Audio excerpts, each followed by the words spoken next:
বোরোর ভালো ফলন হয়েছে উত্তরে।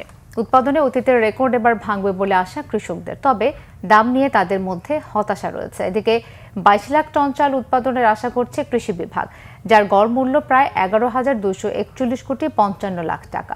রংপুর থেকে জুয়েল আহমেদের রিপোর্ট। ধানে ধানে ভরে উঠেছে উত্তরের জনপদ। মাঠে মাঠে সোনালী আভা, বাতাসে দুলছে শীষ। রোদ বৃষ্টি ভেঙে ফসল ঘরে তোলায় ব্যস্ত কৃষকরা। ভালো ফলনে খুশি হলেও ন্যায্য দাম নিয়ে দুশ্চিন্তায় রয়েছেন।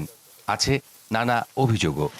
এবার ধানে অনেক রোগবালাই গেছে, তারপরেও আমরা শুক্রিয়া যে আবার যা হয়েছে মোটামুটি ভালো হয়েছে।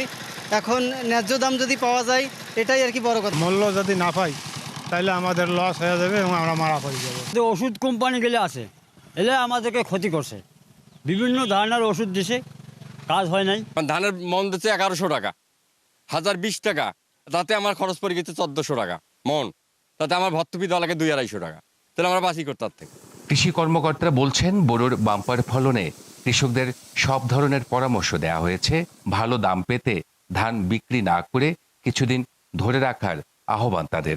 প্রাকৃতিক দুর্যোগও আমাদের তেমন কোনো ক্ষয়ক্ষতির কোনো হিসাব আমাদের কাছে নেই এবং মাঠের অবস্থা, সার্বিক অবস্থা ভালো, রোগবালাই পরিস্থিতি নিয়ন্ত্রণে আছে এবং সেচ ব্যবস্থাপনা সন্তোষজনকভাবে সম্পাদন করতে সক্ষম হয়েছি আমরা। কৃষক ভাই দ্রুত ধান কর্তন করে মাড়াই ঝাড়াই করে শুকিয়ে যাতে সংরক্ষণ করেন এবং কম দামে এই মধ্যস্বত্বভোগীদের কাছে তারা ধান বিক্রি করে ক্ষতিগ্রস্ত না হন।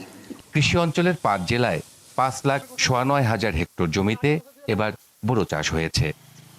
কৃষি এই অঞ্চলের মানুষের সংস্কৃতির সাথে মিশে আছে। কষ্টে ফলানো ফসলের ন্যায্য মূল্য না পেলে মন ভাঙে কৃষকের। জুয়েল আহমেদ, বাংলা ভিশন, রংপুর।